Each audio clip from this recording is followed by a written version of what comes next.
Hello,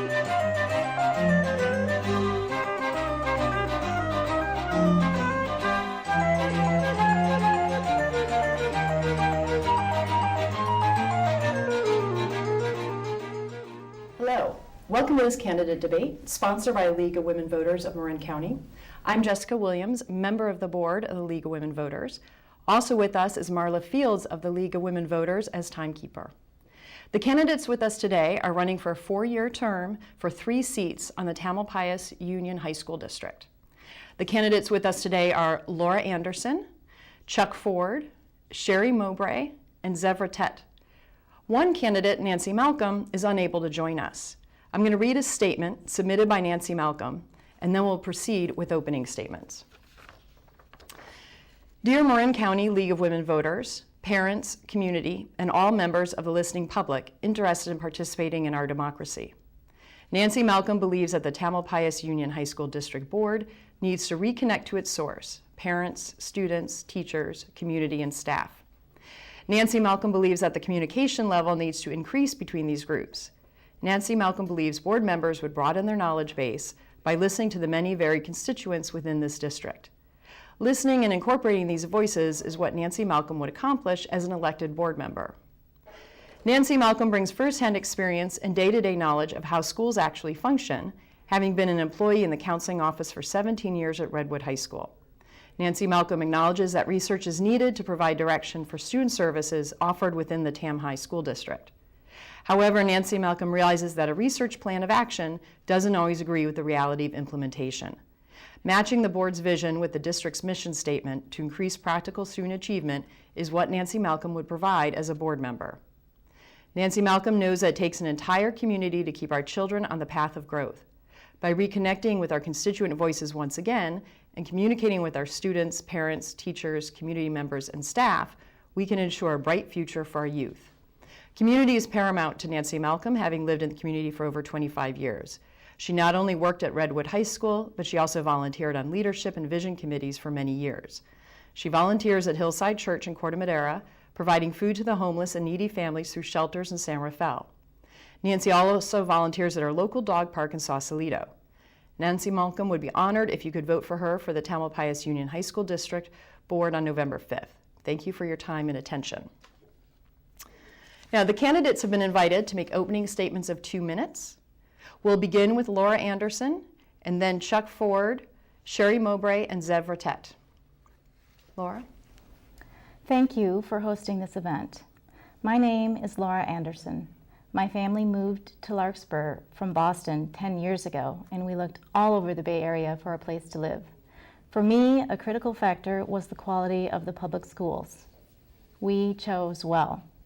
Each of my 3 unique children has been inspired by outstanding teachers and stimulating learning environments. I am passionate about public schools. Every child deserves the opportunity to learn and achieve. We need qualified parents on this TAM Union board. Currently, only one trustee with a student in the district is on the board, and she is stepping down. Those dinner table conversations and quick snippets in the car illustrate what students are experiencing right now, every day. A parent's perspective makes what we are doing on the governance team come to life. The whole community benefits from a balanced board that encourages open lines of communication between all constituents. I earned a BA in economics from Carleton College, then worked in the private financial sector for 7 years.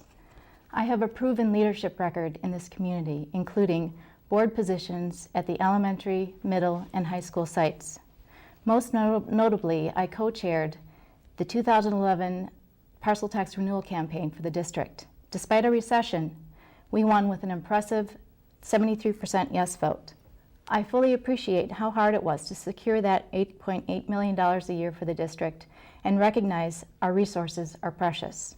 As a trustee, I would leverage my econ and finance background to promote responsible fiscal management. I am also committed to ensuring that we have effective two-way communication with all stakeholders, and most importantly, that all students receive an excellent education that prepares them for fulfilling life beyond high school. Thank you. Chuck? First of all, thank you to everybody in the League of Women Voters and the Community Media Center for putting on this and the 9 other debates that are being recorded over what has to be for you a very long weekend. I'm Chuck Ford, and I'm one of the 5 candidates for the Tam District Board. I'm going to use my initial 2 minutes here to state my qualifications and the closing 90 seconds to list the things I'd like to accomplish if elected to the board. I've lived in the Tam District for 40 years and have raised 2 sons here. My oldest, Peter, is developmentally disabled and was in MCOE special ed programs almost his entire school life. Ethan, my youngest, was at the opposite end of the academic spectrum. He was an excellent student at Drake, went on to complete his doctorate in genetics at Cold Spring Harbor Laboratory, and did his postdoctoral work at MIT. His education, which began in Marin Public Schools, has provided him the opportunity to lead an inventive and fulfilling life, and is something I am enormously grateful for. I served on the Lagunitas District Board, including 1 year as president from 1979 to 1983, the years immediately following the passage of Proposition 13. Needless to say, I've had experience making difficult, gut-wrenching decisions. For the past 21 years, until my retirement in June, I taught in the Tam District.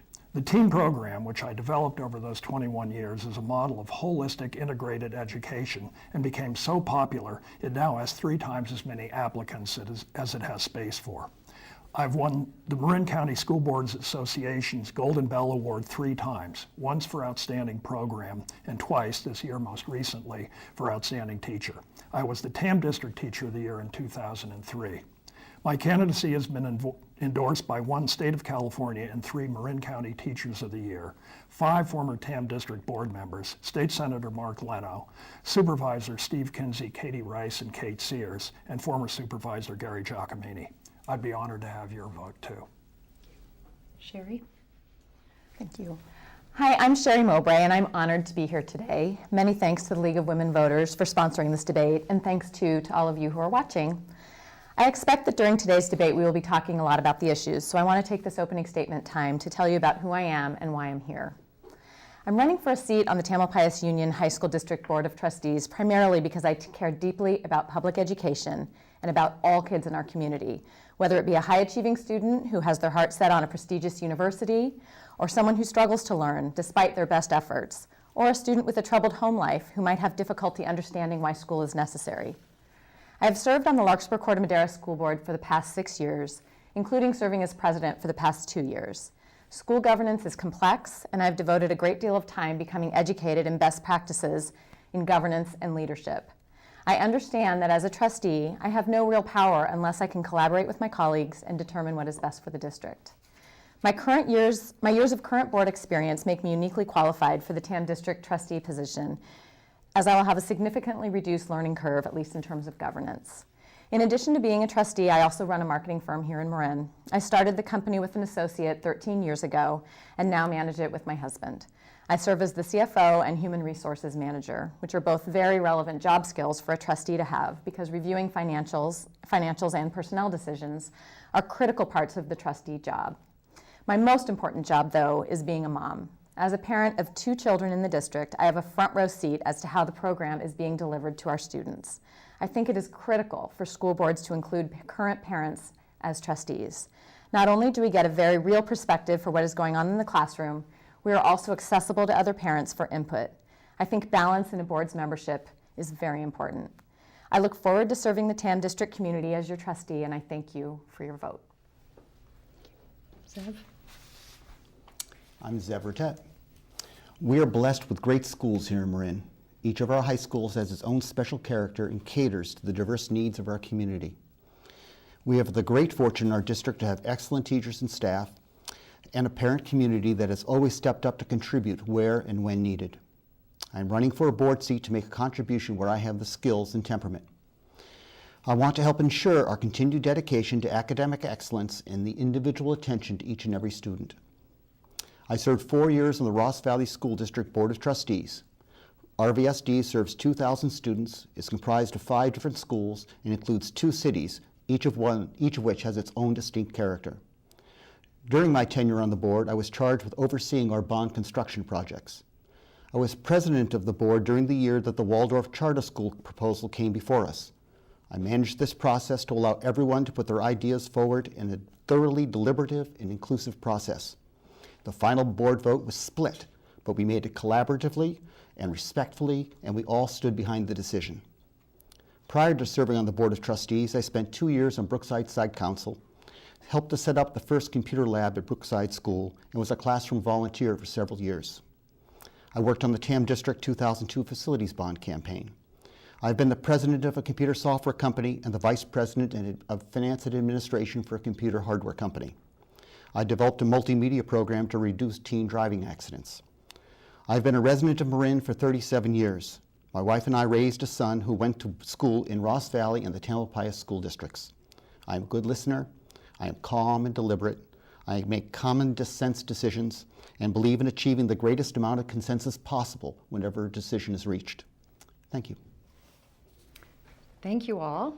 Now for the questions. Each candidate will have up to 1.5 minutes to respond, and we'll start with Chuck. The first question is simply, what do you most admire about the district? Well, I think that the district does an excellent job of preparing students for college, and it makes makes excellent attempts to be inclusive. We've got a variety of programs for students. We have alternative programs at San Andreas, at Temescal, independent study, the team program. At Drake, we've got academies. At Redwood, we have some fantastic teachers. I will mention a name, Tom Sievertson, at the BART, for instance. The theater program with Britt Block and Eric Berkowitz. Those are programs that draw students in a way that you can't do just running classroom after classroom after classroom. TAM got AIM.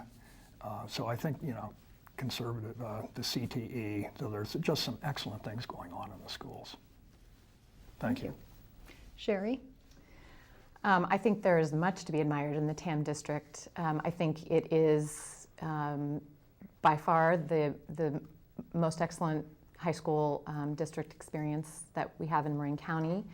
I think that the achievement levels in terms of test scoring is very high. That is just one mechanism by which we can determine the excellence. I will say, as a parent attending my very first back to school night as a Redwood parent just this week, I was truly astonished at the caliber of each and every teacher's classroom that I walked in. Every single teacher showed an incredible enthusiasm for the subject matter, an enthusiasm for teaching, an enthusiasm for the students in the classroom. And I think that really reflects beyond everything else. That's really what it's all about. I was quite impressed.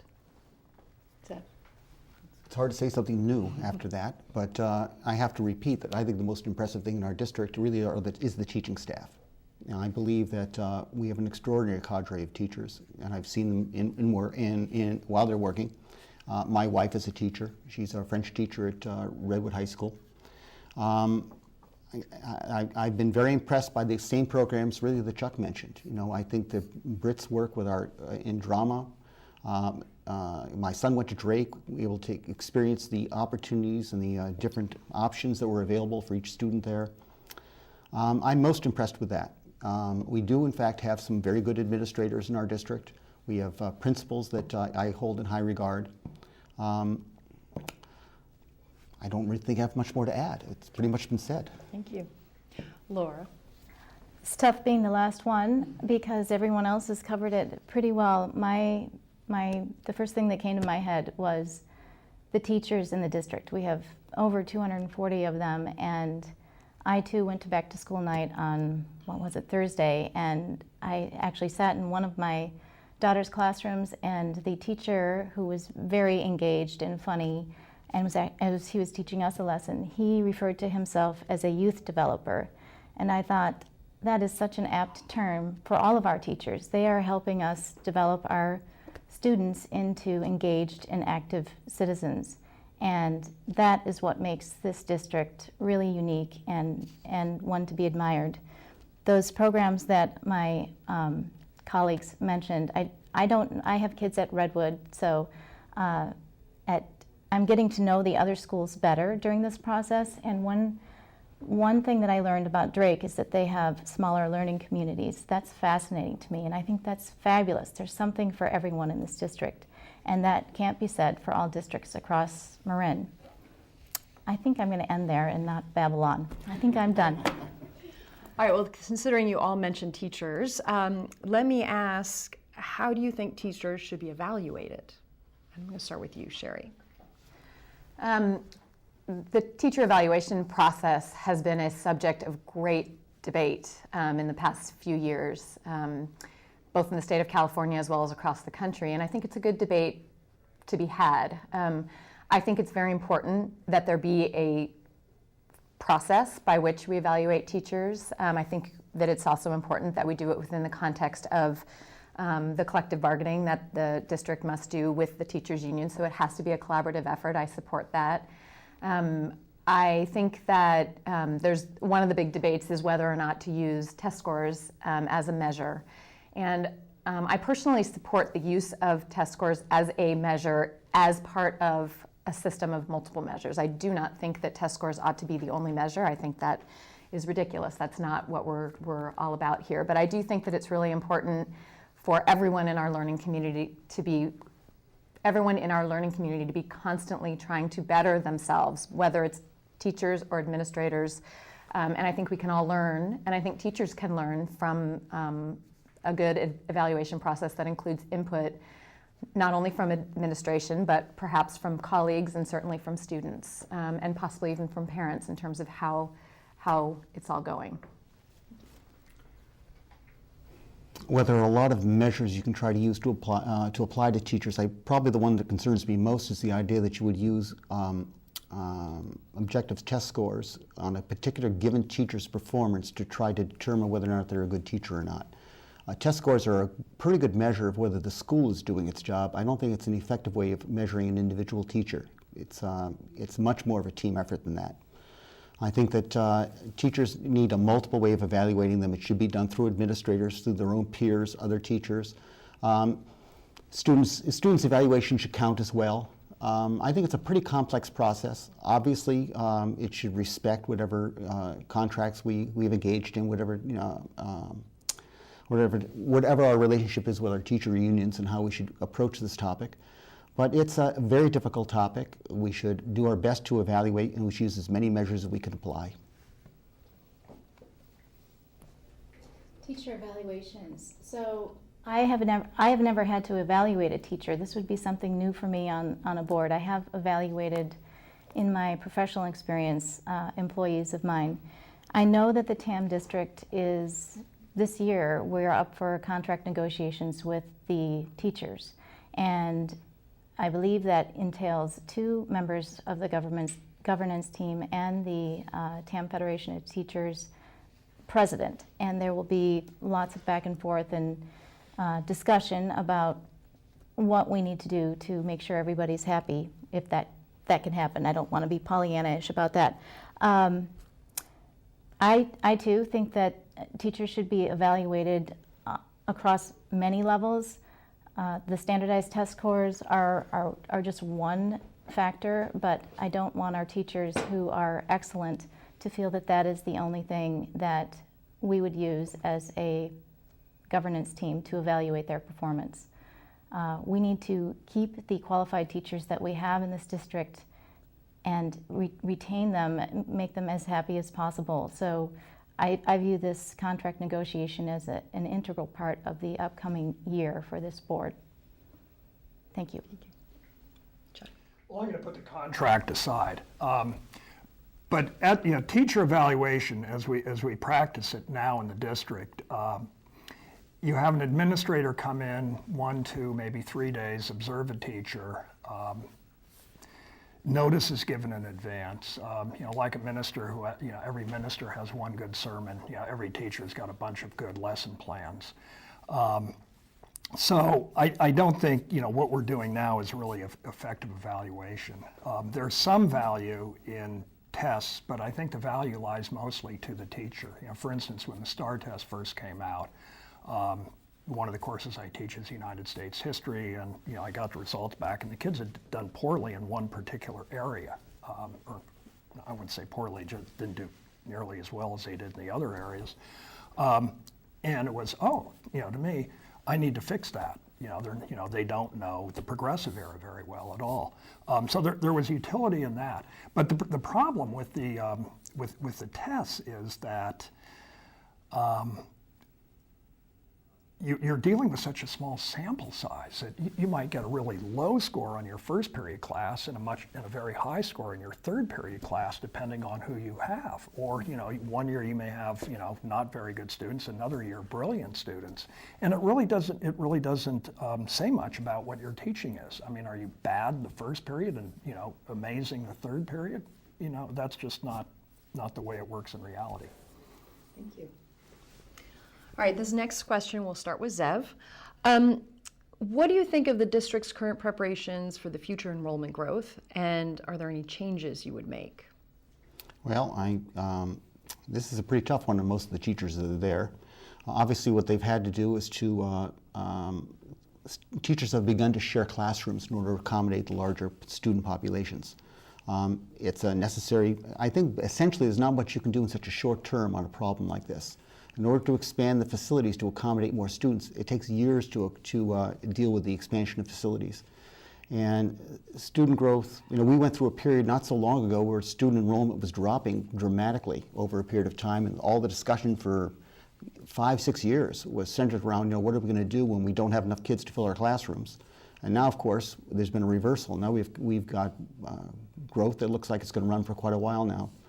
In the short term, all you can do is share the facilities you have in the best way possible. And the teachers are doing that, and I think they're doing it with a smile on their face. You can only do what you can do. In the future, we'd have to consider whether or not at some point we would need to add to our facilities to accommodate a larger student population, but I think that requires a lot of study to determine whether or not we can reasonably predict growth in the student population for a long enough period of time to justify yet another reach out to the community for more money for construction. Laura? So the projections for the next 5 years are that the enrollment in the TAM district will increase about 1,000 students. We're right now at about 4,100, and our projections are based on, they're very accurate. So let's just assume we're going to be at about 5,100 in 5 years. And we don't have a big problem in the district in terms of our facilities, the space. We have had a lot more kids in the district in the past. But we are going to have to increase teachers. If we want to keep our class sizes small, we are going to have to increase our support services and put on our creative thinking caps. That's what we would have to do as a governance team. We would have to see what's going on in the district, where those students are landing. Are they at Drake? Are they at TAM? Are they at Redwood? Which teachers are going to need to share rooms? Maybe we have a split lunch schedule. I don't know. We're going to have to be creative. We're going to have to work together as a group and figure out where the needs are and make sure that we keep the focus on what is best for the students. How do we make sure that each of our students is achieving and learning, and the enrollment growth does not affect them in an adverse manner? Thank you. Chuck? Well, all of the above, but what I'll add in is it not only puts a strain on the classrooms and the classroom teachers, but it also puts a strain on the special services. If we have a 20% increase in enrollment or 25% increase in enrollment, there are going to be 25% more special ed students. There are going to be 25% more students in crisis. There are going to be 25% more students with alcohol problems. Everything across the board. There's going to be, there'll be a strain on athletic teams. More kids will get cut from athletic squads. More kids won't get in, make the cut in drama. More kids won't make it onto the newspapers. So we have to think beyond the classroom too, and towards these other services and programs that we provide for students. Thank you. Sheri?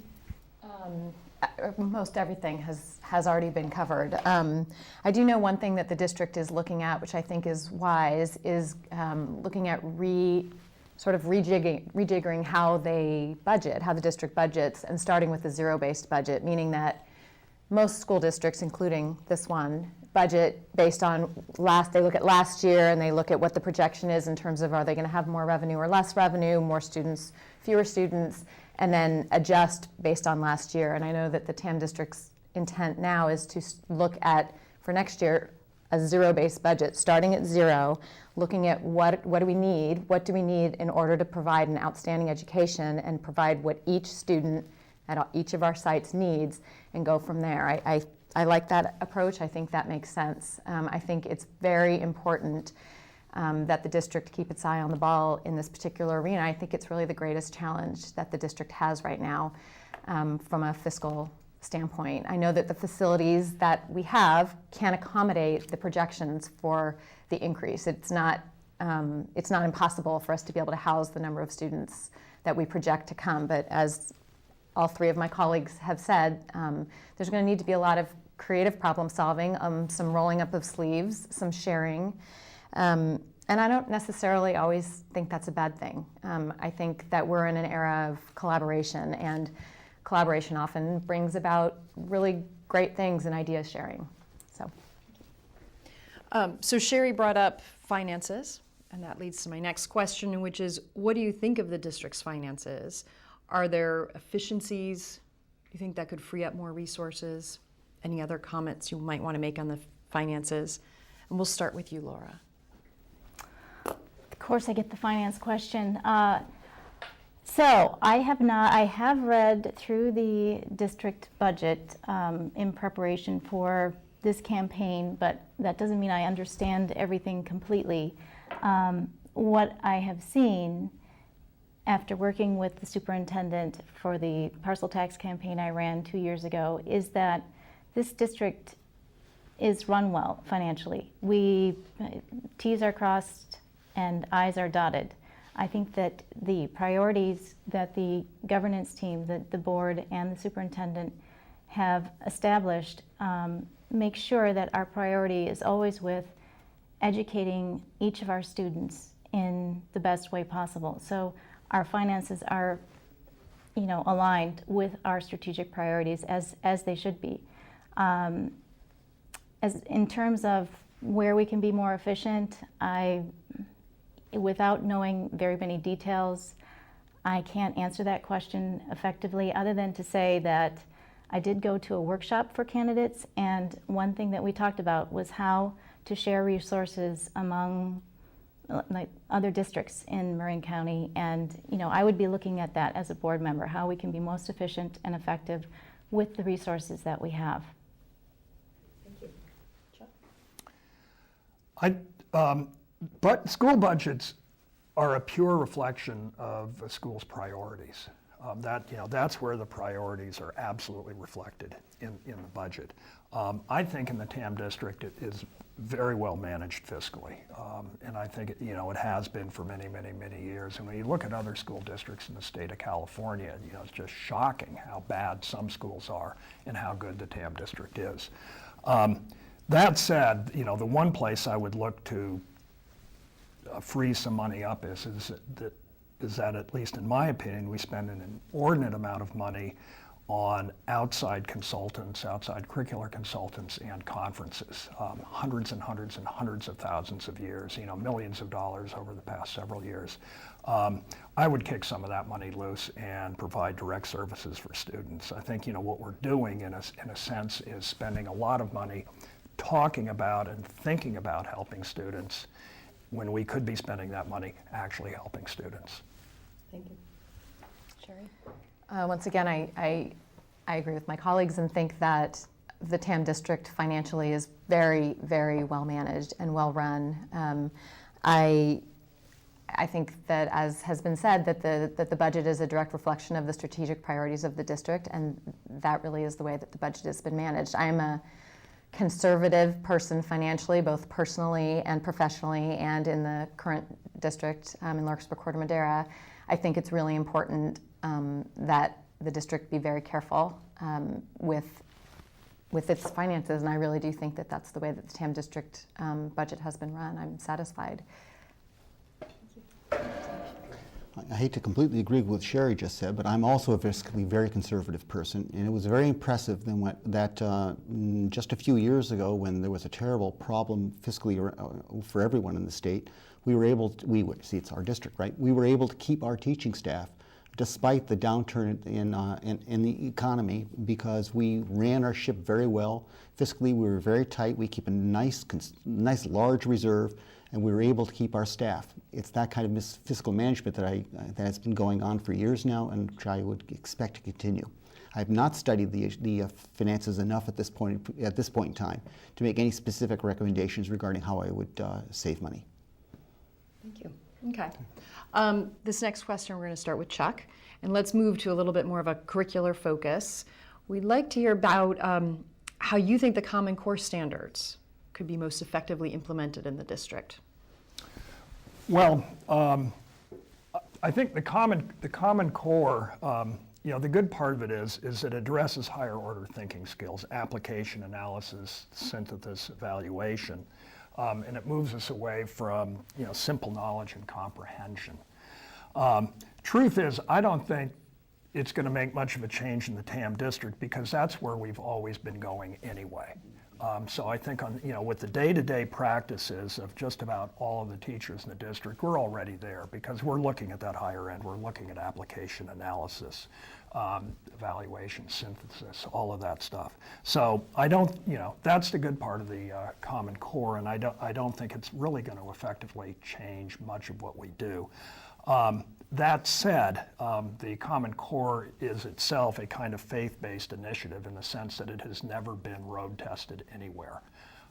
So it's being rolled out nationally, and we really don't quite know how it's going to play out, whether it's going to work or not, because it simply hasn't been tested. George Leonard, the late George Leonard from Mill Valley, the educational critic, once said that all school reform is generally a new, improved way of doing the same old things that have failed in the past. So I don't see the Common Core as something that's revolutionary or is really going to fundamentally change American education. Thank you. Sheri? Okay, well, maybe we'll have a little fireworks now, because I kind of disagree a little bit with that. I'm actually really excited about the Common Core standards and this change that's going to be going on in our schools across California and across the nation, because really for all of the years, that we can recall, education has really been about facts and figures and memorizing information and being able to spit out knowledge. And because we have that now at the touch of a button on our phone, pretty much, if you want to know how many people were killed in a particular battle in the Civil War, well, you can get that information in 3 seconds. So what the Common Core standards are seeking to do is to really, as Chuck mentioned, create this higher order thinking, work on collaboration. The workforce of today has changed radically, and as an employer, I can tell you that we have work to do in our schools in preparing students for the world of employment. So the way I see Common Core standards changing things in the TAM district, I know that the implementation is underway. English and math were first, science will be next. School districts in California right now don't know whether the tests this year that students are going to take are going to be based on, it's going to be the STAR test or the SBAC, which is the new Common Core. It's all very in flux right now. But what I do want to say is that I think that teaching students how to learn, how to interact with one another, how to think, how to problem solve beyond just A, B, or C on a test is very important and exciting. I think it will bring change. Thank you.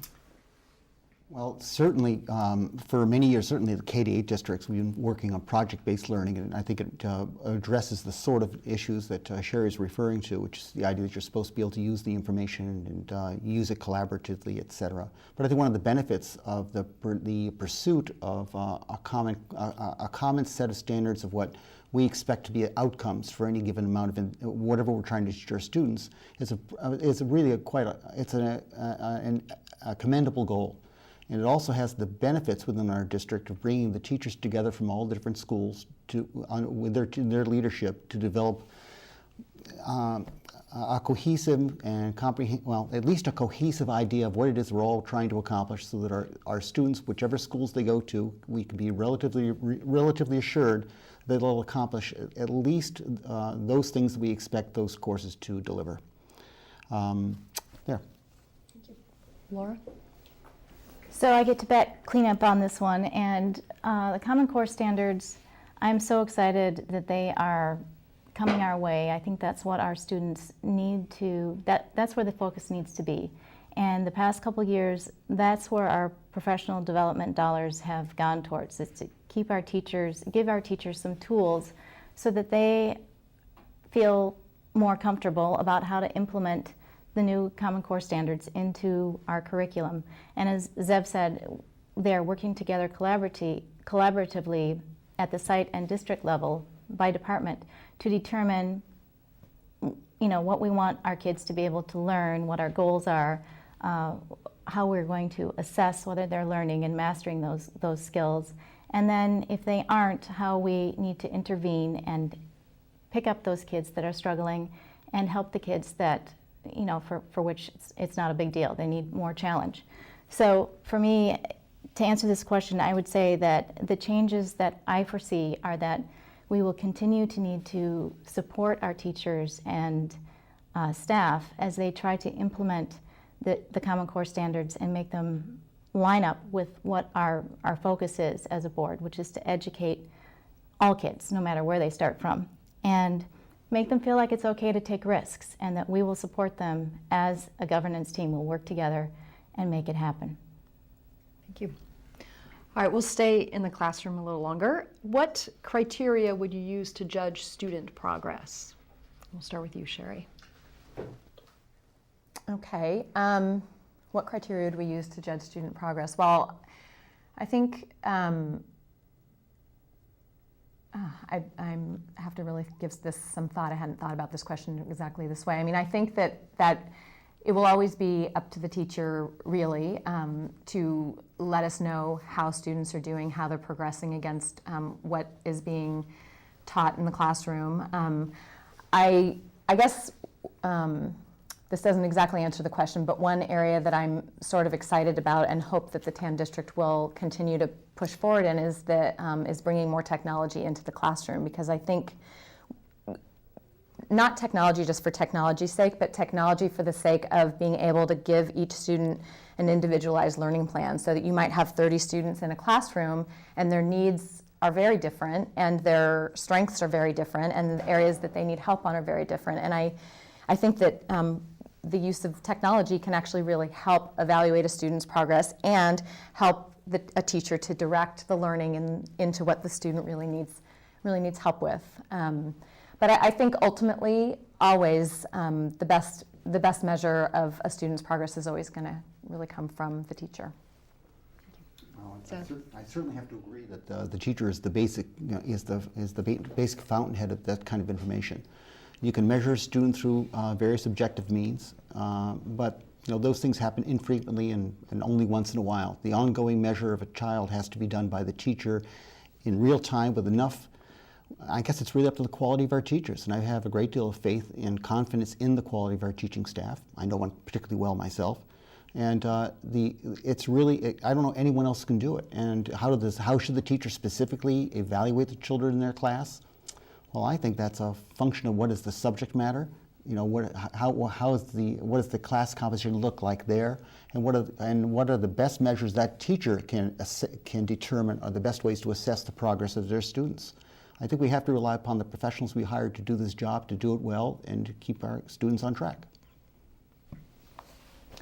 So the only thing I would add to this, I do think that teachers are the best ones to evaluate how well our students are progressing, and they are working together to identify what that looks like, what the goal, what we want every kid to learn in every department, and how we measure whether or not they're doing that. So that is already going on, and I think if we have qualified teachers, and they will do their job and do it well, and we will support them in that endeavor. The other thing I wanted to make a point about, though, was that a student's progress is not just his or her academic progress. It's how they develop on an emotional and social level. And in high school, I have 2 in high school now and 1 who just graduated. Much of what happens in high school has nothing to do with academics, and it really pales in comparison to how they're growing and progressing elsewhere. We want them all to grow up to be engaged, involved citizens, and in the end, that's way more important than how they did on their AP chemistry test. So as a board member, I would keep the focus on the whole kid and how that person is progressing across all aspects of his or her life. Thank you. Chuck? Well, I'll almost have to vote for Laura based on that answer. Because, that's certainly, at the core of what I feel. I think I think the question isn't so much how should teachers be evaluating students, because most teachers are in the classroom. You see in a multiple number of ways how a student is progressing. I think the more germane question is how is that information conveyed to parents and to students? And I think that's one place where our system is really broken down. Grades mean nothing, and I try to squeeze in a little bit about grade inflation, which I think hurts students. But the grades are really largely meaningless now. So your kid gets a report card, or the parent gets a report card and it's got an A or a B on it. It really doesn't tell you much. A few years ago, we had a thing called a core literacy portfolio. It was a graduation requirement, which has been eliminated in the last few years. But as a teacher looking at students applying for my program, I knew much more from that core literacy portfolio, which was, they were about that thick, and had work from a variety of different disciplines, than I did from a grade. You see a kid with an A in English. The light just blinked. You see a kid with an A in English, but the core literacy portfolio might be terrible, or vice versa. And it's a portfolio you have to go with. Thank you. All right, now let's talk a little bit about the board that you might all be joining if you win. So each trustee has to run obviously an independent campaign to be elected, but then once you are, you're part of a team and have to work together as a team. So tell us a little bit about what experiences you have working on a team, why voters should feel confident that you can be a team player. And I'm going to start with Zev. Okay. Well, I served on a board for 4 years in Ross Valley. That was 1999 to 2003. We were a board that were split frequently on issues, but we knew how to work together. I can't tell you how many votes we had that would come down to a 3-2, but we knew how to get together.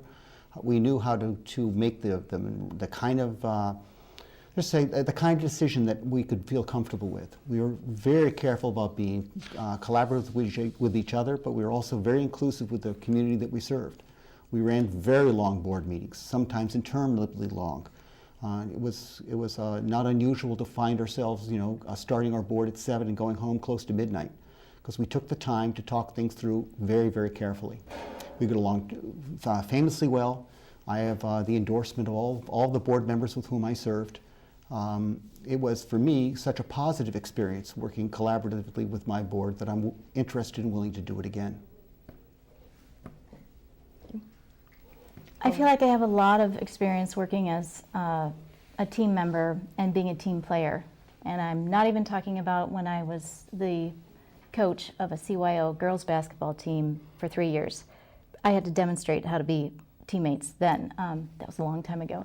I was the Neil Cummins PTA president for 2 years, and during that time, we implemented an organic lunch program in the school, and there were lots of voices coming at us from all angles. It was a board of 15, the school was big, and we had to come up with the program we were going with and good reasons for doing it, because it was expensive. And so that's an example of a job that I had where we had to build consensus and decide on which lunch program we were going with.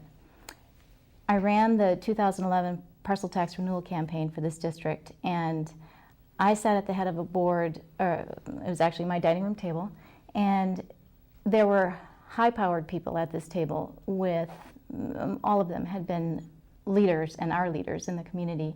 And I had to keep us on focus and make sure that we all did what we were supposed to do and get this parcel tax passed. In all of my team player roles, I've been on boards at all different sites. We've kept the focus on what's best for the kids, and I'm a good team player. Chuck? Okay, well, I've been married for 45 years, so I know a lot about I know a lot about compromise. I know a lot about give and take just from that. But in my teaching career, I've worked for 21 years team teaching. I have never been a sole classroom teacher other than when I was a student teacher. And I've always worked with people who are extraordinarily passionate about what they're doing, what we're doing. And in that, there's been a tremendous amount of give and take. When I was on the Lagunitas board, that's 30 years ago now, Lagunitas was, and still is, a pretty fractious district. We've got separate programs out there, and everyone wants this and that for their program. And on a number of occasions, I was on the short end of 3-2 votes, but after being on the short end of a 3-2 vote, I was still willing to go out and make what was voted on work. That we voted on it, I lost, but now let's move ahead and do the best we can to make this work. Thank you. I've served on a number of teams as well, and I have to say that as a board member now, currently in my 6th year serving on the Larkspur-Corte Madera School Board, I really have to say that the teamwork part of it is my favorite part by far. I've been really fortunate to work with some amazing people for whom I have a great deal of respect. And I've never worked with people that we're not all cookie cutters of one another. We all bring different perspectives and different points of view, and I think that is the core.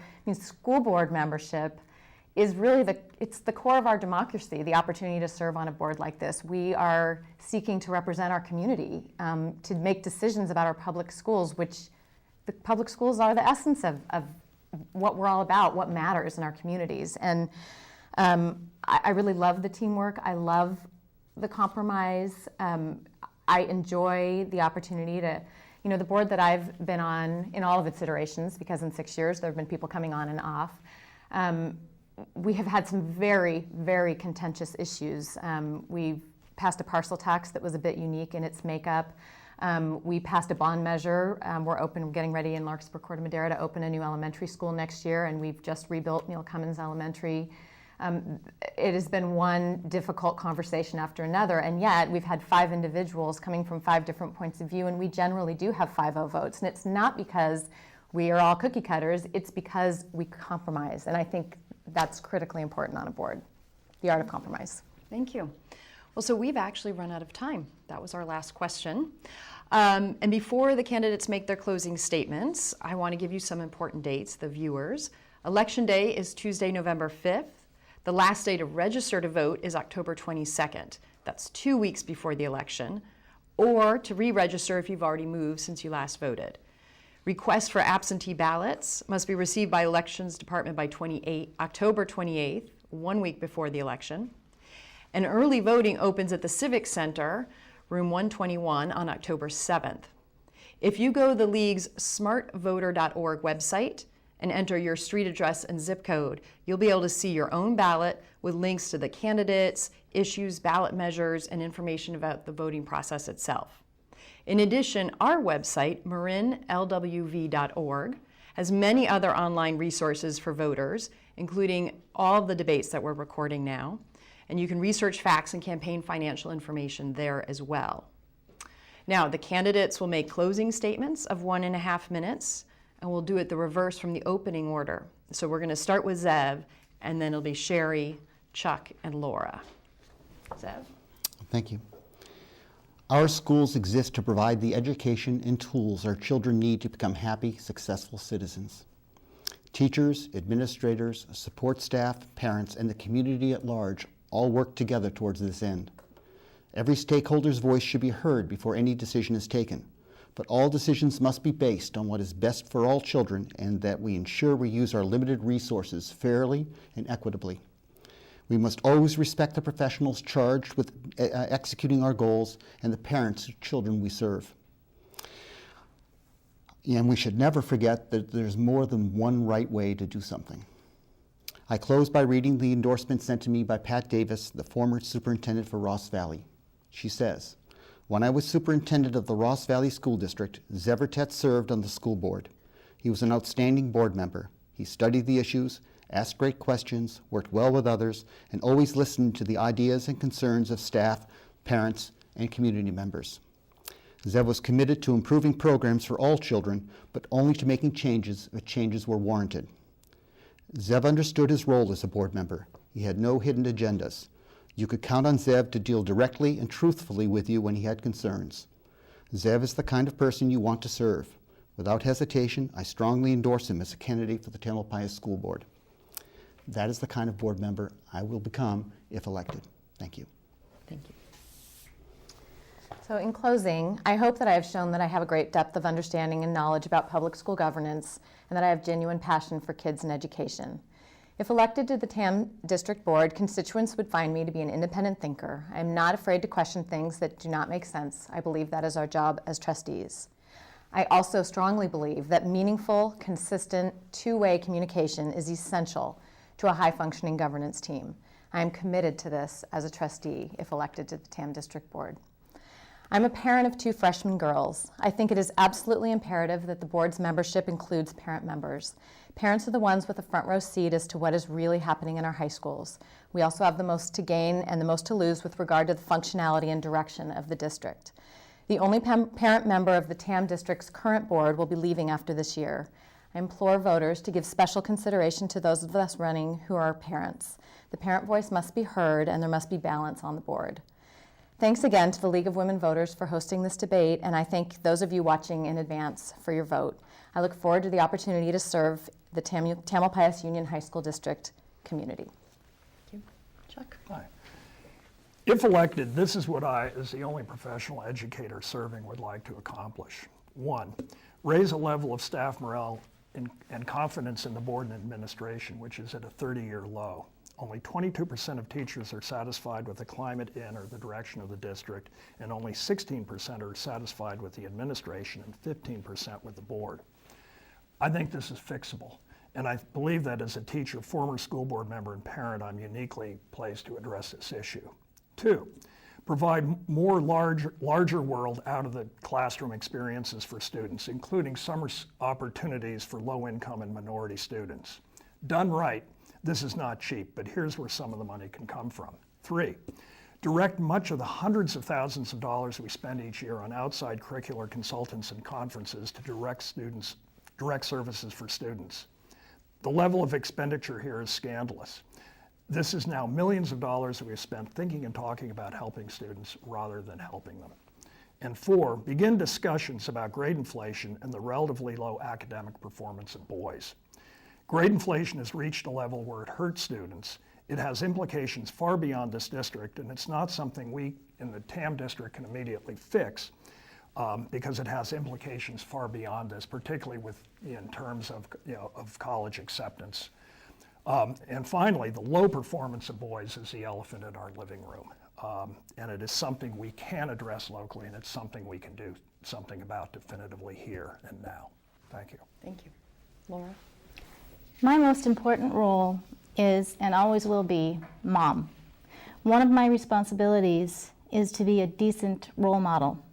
I want my kids to have the courage to take risks and get out of their comfort zones. And believe me, I am modeling that here today, right now. I also want them and all district students to be, like me, lifelong active learners engaged in my community. TAM Union students should be graduating with strong 21st century learning skills, have positive connections with outstanding teachers, and feel safe in their learning environments. We need a school board comprised of qualified, independent thinkers who will ask questions, listen to answers, build consensus on tough issues, and keep the focus on the learning and achievement of all students. That group of 5 must include at least one parent of enrolled students. As an engaged parent, I offer a valuable perspective, one that helps guide the district's priorities. My education, professional background, community leadership experiences, passion for public schools, and role as mom of current students inspired me to run for a seat on this board. I have a vested interest in the quality of our schools. My kids are there now. We need that parent voice on this board. I would be honored to serve as your trustee. Thank you. Thank you, and thank you to all the candidates for giving us a very informative debate. Thank you to Marla Fields, our timekeeper, and a special thank you to the Community Media Center of Marin for helping to produce these debates. And lastly, thank you to the viewers for participating in our democratic process.